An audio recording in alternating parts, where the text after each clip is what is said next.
Dalam kesempatan ini kita akan merenungkan satu kebenaran yang tertulis dalam kitab Yohanes pasal 13 ayat 34 sampai dengan ayat 35. Dengan tema menyatakan kasih Kristus. Menyatakan kasih Kristus. Yohanes pasal 13 ayat 34 sampai dengan ayat yang ke-35. Saya membaca ayat 34, saya mengajak saudara-saudara sekalian ayat 35-nya membaca bareng. Menyatakan kasih Kristus didasari dari kitab Yohanes pasal 13 ayat 34 dan 35. Saya membacakan 34, Bapak Ibu Saudara semuanya ayat 35. Demikian firman Tuhan. Aku, Yesus Kristus, memberikan perintah baru kepada kamu, yaitu supaya kamu saling mengasihi. Sama seperti aku, Yesus Kristus, telah mengasihi kamu, demikian pula kamu harus saling mengasihi.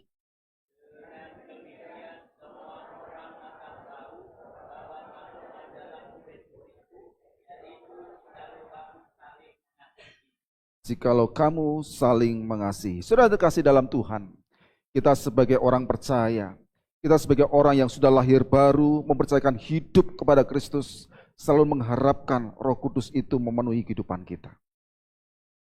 Roh Kudus yang kita selalu rindukan, menyatakan kuasanya bagi kita, menyatakan mujizatnya bagi kita, dan juga menyatakan urapannya bagi kita.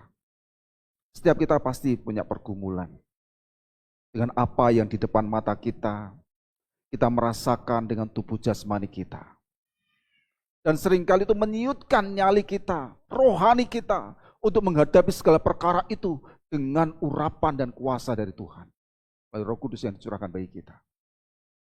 Namun saat ini kita selalu berharap, kita sebagai orang percaya selalu berdoa, memohon kepada Tuhan. Dan Tuhan sudah mengajarkan saat ini pelajaran yang terbesar, yang menyatakan identitasnya bagi kita, yaitu kita menyatakan kasih seorang kepada yang lain. Apalah artinya sebuah persekutuan bila tidak ada namanya kasih di dalamnya? Pasti garing. Apa artinya sebuah kehidupan keluarga bila mana tidak ada percakapan untuk saling mengasihi, ungkapan hati, ungkapan pikiran dinyatakan dengan perkataan penuh kasih? Apalah artinya kehidupan keluarga bila tidak ada saling obrolan, tidak ada saling percakapan antara suami dengan istri, antara orang tua dengan anak-anak? Apalah arti sebuah keluarga? Apalah arti sebuah persekutuan bila mana tidak dasari dengan kasih? Mungkin kita hanya sekedar berdoa, sudah selesai. Mungkin hanya sekedar rutinitas. Bila mana di dalamnya tidak ada kasih untuk saling mendekatkan diri satu sama lain, membagikan kasih. Maksud hati, saya ingin berbuat sesuatu bagi yang lain. Lewat perkataan yang membangun, lewat ucapan yang untuk saling memuji, lewat hati yang mau merendahkan diri, merendahkan hati untuk mendengar. Cepat mendengar dan lambat untuk berkata-kata. Saudara, saat ini kita diajak oleh firman Tuhan saat ini, bahwa tanda bahwa kita sebagai seorang murid Kristus, sebagai orang-orang percaya, pertama-tama bukanlah sebuah karunia, bukan sekedar jabatan, tetapi bagaimana kita melayani dengan penuh kasih yang nyata sebagai satu persekutuan saudara seiman. Kalaupun kita pengurus, majelis, pendeta, rohaniwan punya jabatan di gereja ini, bukan berarti dengan seenaknya kemudian memerintah-merintah dan tidak mau melakukan. Tapi bagaimana kami dengan jabatan pelayanan sebagai gembala, sebagai rohaniwan, sebagai majelis, kami bersatu hati untuk saling memperhatikan dengan penuh kasih. Apa yang diperlukan oleh jemaat? Apa yang dibutuhkan oleh jemaat? Mungkin gereja kita tidak bisa memberikan materi yang lebih banyak seperti yang diharapkan oleh jemaat. Mungkin bantuan diakonia yang diberikan oleh gereja dengan kita bergumul dalam doa, bergumul dengan hati, mengajak jemaat, ayo kita kumpulkan persembahan kita untuk mendukung pelayanan diakonia. Dan ternyata Tuhan memberikan berkat. Dengan berkat itu kita bagikan bagi mereka yang membutuhkan. Mungkin tidak banyak yang diterima. Tapi bagaimana dimulai dari hati yang penuh kasih.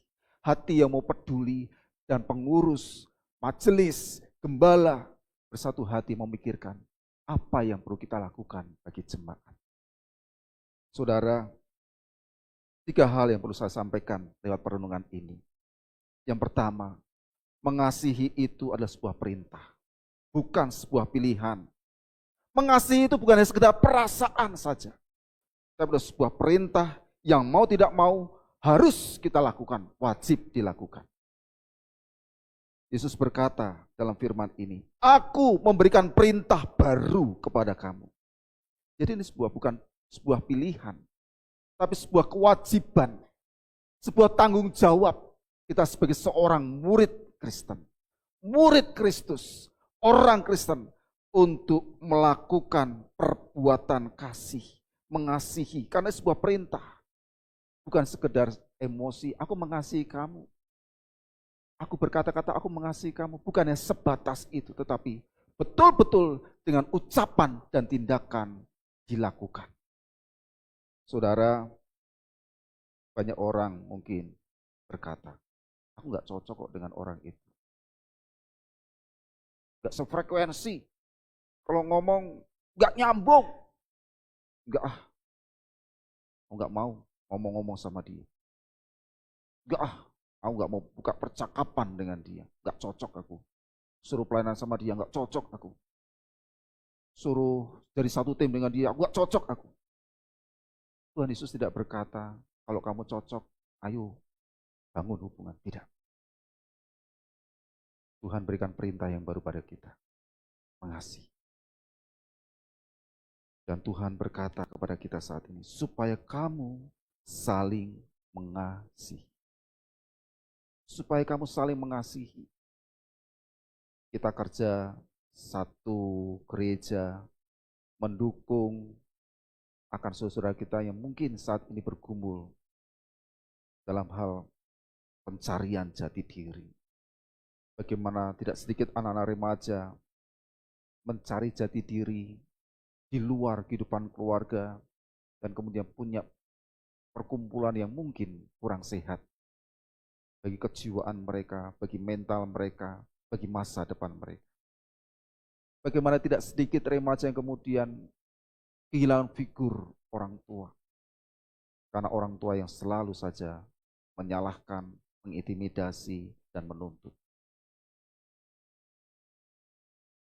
Beberapa waktu yang lalu, ada seorang anak di NTT meninggal dunia hanya gara-gara ibunya nggak ngasih alat tulis. 2 hari yang lalu di Meranggen, seorang anak usia 13 tahun ditemukan meninggal dunia karena dia sakit hati dengan orang tuanya yang selalu mengata-ngatai anak itu dengan perkataan yang tidak mengenakan bagi anak itu. Sempat anak itu mengunggah screenshot percakapannya dengan ibunya yang isinya sesuatu yang mengintimidasi dia, menjelek-jelekkan dia, yang merasa dia itu tidak berharga. Dan ditemukan tanggal 13 Februari jam 6 petang, ditemukan di kamarnya meninggal dunia. Saudara, apalah artinya sebuah kehidupan keluarga bila mana tidak ada kehangatan, percakapan penuh kasih, tidak ada rasa peduli satu sama lain, yang ada hanya menuntut dan menjelekkan, menyalahkan. Perintah Tuhan Yesus bagi kita adalah supaya kamu saling mengasihi. Bukankah kasih itu sabar? Kasih itu murah hati. Kasih itu tidak cemburu dan tidak sombong. Kasih itu tidak mencari keuntungan bagi dirinya sendiri. Itu yang tercatat di dalam 1 Korintus pasal 13 ayat 4 sampai dengan yang ke-7. Dan semuanya itu adalah sebuah tindakan aktif di mana kita terus mengerjakannya, supaya kita saling mengasihi,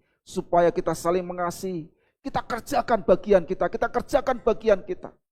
Meskipun kita menganggap aku tidak sefrekuensi dengan orang itu, aku merasa tidak cocok dengan orang itu, tapi bagaimana kita belajar untuk bersabar, belajar untuk merendahkan hati, belajar untuk tidak sombong, belajar untuk tidak cemburu, belajar untuk tidak mencari keuntungan diri sendiri. Kita mengerjakannya untuk kita tetap bersabar, tetap melayani, tetap berbuat baik, meskipun sebagai pelayan, sebagai majelis, harus belajar untuk mengampuni, selalu mengampuni.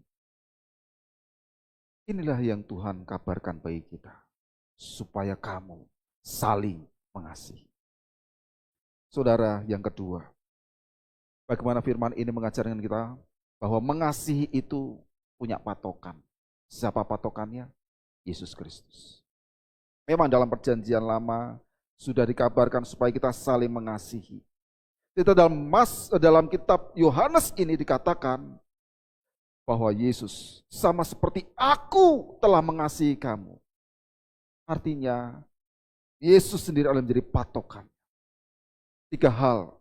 Bagaimana patokan kita sebagai seorang murid Kristus. Kita berpandangan bahwa Yesus adalah menjadi patokanku, menjadi teladanku. 3 hal ini yang perlu kita lakukan. Yang pertama, mengasihi sampai pada kesudahannya. Yohanes 13 ayat 1, jelas-jelas Yesus berkata supaya kita mengasihi murid. Yesus mengasihi murid-muridnya sampai kepada kesudahannya. Meskipun tahu Yudas Iskariot itu akan mengkhianati dia. Meskipun dia tahu, Yesus tahu bahwa Petrus akan menyangkal. Tahu ketika Yesus ditangkap, murid-muridnya itu akan melarikan diri. Tidak ada yang mendampingi sampai kepada penghakiman. Kenyataan inilah yang sudah disadari oleh Yesus. Tetapi Yesus betul-betul sungguh-sungguh mengasihi murid-muridnya sampai kepada kesudahannya. Dan yang kedua adalah bagaimana mengasihi itu dengan merendahkan diri. Kita tidak bisa mengasihi orang lain, mengasihi anak-anak kita, mengasihi pasangan kita, bila mana kita tidak saling merendahkan diri. Dalam pasal 13 ini pun Yesus menunjukkan bagaimana dia membasuh kaki para muridnya. Dia sebagai seorang guru membasuh kaki para muridnya. Sebagai raja di atas segala raja, dia berlutut di hadapan murid-muridnya, membasuh kaki. Merendahkan hatinya di hadapan orang-orang yang dia layani. Inilah sebuah contoh teladan yang Tuhan berikan bagi kita. Dan menjadi patokan kita. Merendahkan diri. Apapun status kita. Mungkin di gereja kita punya status sebagai gembala, sebagai rohaniwan, sebagai majelis, sebagai pengurus. Tapi panggilan kita adalah panggilan untuk mengasihi dengan merendahkan diri. Memberi diri untuk melayani. Memberi diri untuk mengasihi. Di dalam kehidupan keluarga kita sebagai orang tua, bagaimana kita belajar memberi diri untuk mendengarkan pasangan, memahami pasangan. Sebagai orang tua, memahami bagaimana jadi pergumulan dari anak-anak. Semakin ke sini anak-anak lebih dekat kepada gadgetnya daripada kepada orang tuanya. Kemana-mana yang selalu dicari adalah gadgetnya, bukan orang tuanya. Tapi bagaimana anak saya yang terakhir selalu mencari Mimi, yang dicari selalu orang tuanya. Karena belum pegang gadget. Tapi apa jadinya bila mana sejak dari dini dia sudah pegang gadget, dan kemudian dia sudah keranjingan yang namanya gadget, pasti yang dicari bukan miminya. HP yang dicari. Jadi dua perkataan ini yang sering kali saya dengar dari anak ragil saya. Yang pertama, cari orang tuanya, mimi. Yang kedua, meskipun ada orang tuanya di situ, dia selalu bilang, HP. Kenapa? Kan lihat kakak-kakaknya pada pegang HP, orang tuanya pegang HP, yang dicari. Kita harus punya kerendahan hati, kerendahan diri untuk betul-betul peduli peka dengan keadaan sekeliling kita. Jangan sampai anak-anak kita menjadikan HP-nya sebagai orang tuanya. Tapi bagaimana kita sebagai orang tua, betul-betul orang tua, hadir sebagai orang tua bagi anak-anak kita dengan belajar merendahkan diri, melayani mereka, memberikan rasa aman dan nyaman bagi mereka. Ini yang dibutuhkan anak-anak kita. Seringkali anak-anak kita melihat percekcokan orang tua. Orang tua selalu ribut di hadapan di hadapan anak-anaknya. Entah masalah apapun itu. Yang terjadi dalam otak anak adalah ketika melihat keributan di antara bapak dan ibunya. Yang mungkin saling lempar piring, lempar gelas, mungkin dengan perkataan yang rusuh, meskipun sudah Kristen, otak anak akan merekam. Ini ada sesuatu yang membahayakan saya. Rumah ini bukan rumah yang aman buat saya. Saya seolah-olah seperti di medan perang ini. Dan betul, seorang psikolog pun mengatakan, ketika seorang anak melihat keributan di antara orang tuanya, setiap hari melihat dan mendengar bagaimana orang tuanya saling ribut, saling memaki, yang terjadi dalam otak anaknya adalah sama seperti otak seorang prajurit yang sedang berperang di medan perang. Tidak ada rasa aman, sehingga dia mencari rasa aman di tempat yang lain. Bersyukur kalau mendapatkan lingkungan pergaulan yang sehat, yang saling membangun. Tetapi kalau yang dipilih anak adalah pergaulan yang seolah menerima keberadaan mereka, tetapi kemudian menjerumuskan anak-anak kita pada pergaulan yang buruk, apa yang terjadi kemudian? Di Filipina aja dikabarkan, sekarang sudah seolah menjadi normal, jadi hal yang biasa. Anak umur usia 10 tahun melahirkan anak, itu hal yang biasa di Filipina. Dikabarkan seperti itu. Apa ketika setiap hari kita melihat kabar seperti, oh biasa sekarang anak usia 12 tahun melahirkan anak udah biasa. Jangan sampai kita keliru dalam menanggapi berita ini. Ini satu pergumulan berat bagi kita. Dan bagaimana anak-anak remaja dengan mudahnya ngomong, udahlah digugurkan aja. Dan iblis sangat suka yang namanya aborsi. Dia selalu menuntut kematian dari anak-anak manusia. Saudara, bagaimana kita belajar untuk merendahkan diri? Orang tua yang merendahkan diri dan melayani anak-anak. Seorang kepala sekolah di sebuah SMP di Ambarawa pun ngomong, betul yang Bapak sampaikan, saya pun pribadi sebagai seorang ibu, saya selalu belajar untuk menyiapkan waktu bagi anak-anak saya. Meskipun yang dia ceritakan, anak saya itu sesuatu yang remeh-temeh, suatu gitu ada ceritain, tetapi saya punya hati sebagai orang tua yang mau menyiapkan telinga, 2 telinga mendengarkan mereka. Saya merendahkan diri saya untuk bisa mendengar apa sih sejatinya yang mereka rasakan. Meskipun itu cerita yang remeh-temeh, gitu aja lebay. Tapi bagaimana merendahkan diri untuk mau mendengar.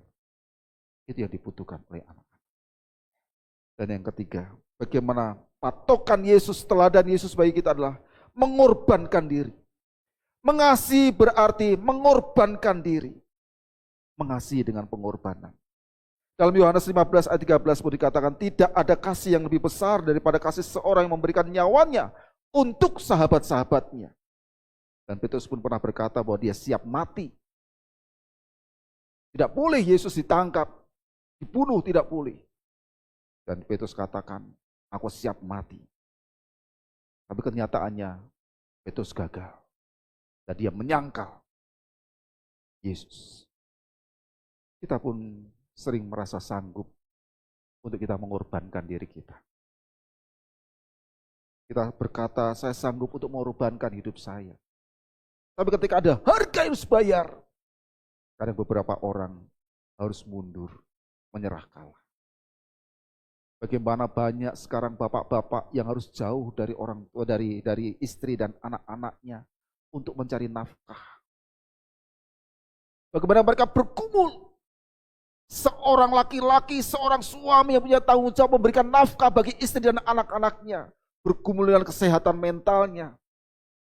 Padahal seorang suami akan merasa nyaman ketika dekat dengan istri. Merasa nyaman ketika melihat anak-anaknya bertumbuh.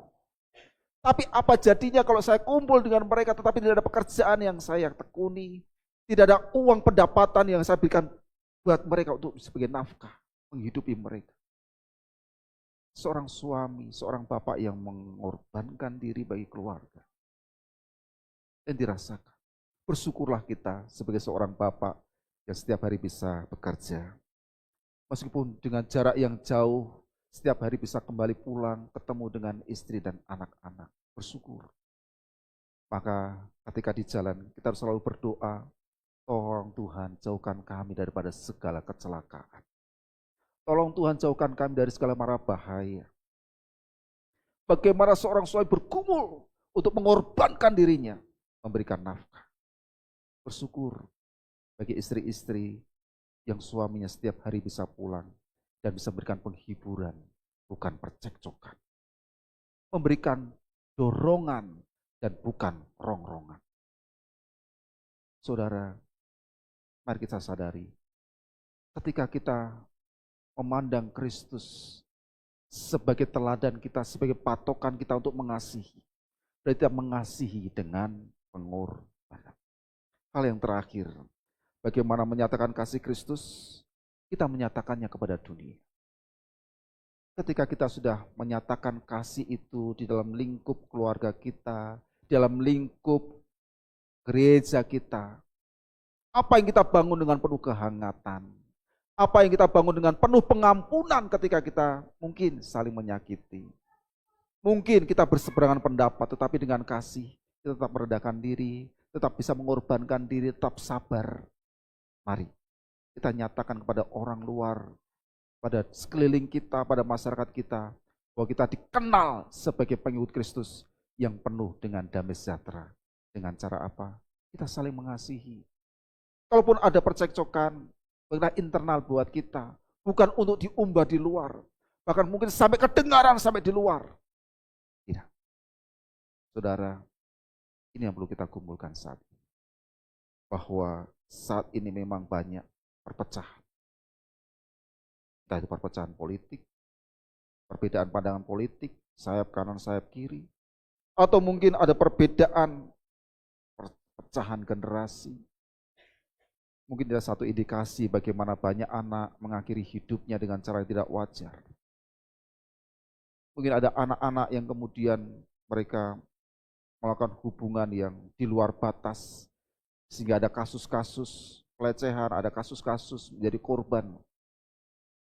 Dan kemudian tidak ada yang mendampingi. Bukankah itu sebagai salah satu tanda ada perpecahan generasi antara orang dewasa yang punya tanggung jawab untuk melindungi dan mengasihi anak-anaknya, dengan anak-anak yang tidak ada pertolongan dan perlindungan dari orang tuanya, rasa aman dari orang tuanya, sehingga mencari rasa aman pada lingkungan yang belum tentu mendukung mereka jadi generasi yang lebih sehat. Saudara, inilah yang perlu kita gumulkan bersama. Menyatakan kasih Kristus adalah perintah yang memang harus mau tidak mau kita lakukan. Patokannya adalah pada Yesus Kristus. Dan yang ketiga adalah bagaimana kita memiliki tujuan untuk bersaksi di hadapan dunia. Mulai dari keluarga, mulai dari gereja. Nyatakan kasih kita kepada orang-orang sekeliling kita. Amin. Mari kita tutup dalam doa. Terima kasih Tuhan untuk kesempatan pagi hari ini.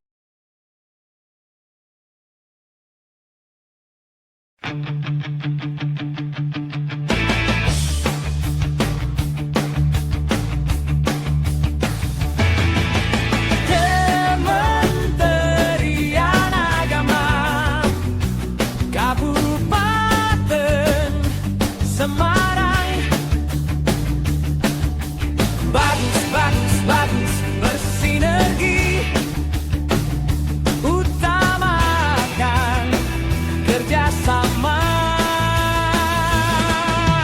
Adaptif, mampu menyesuaikan zaman, gembira melayani dengan sukacita tanpa beban. Berprestasi dan kompeten selaras dengan alam dan manusia. Sebab kami adalah one team, one spirit, one goal.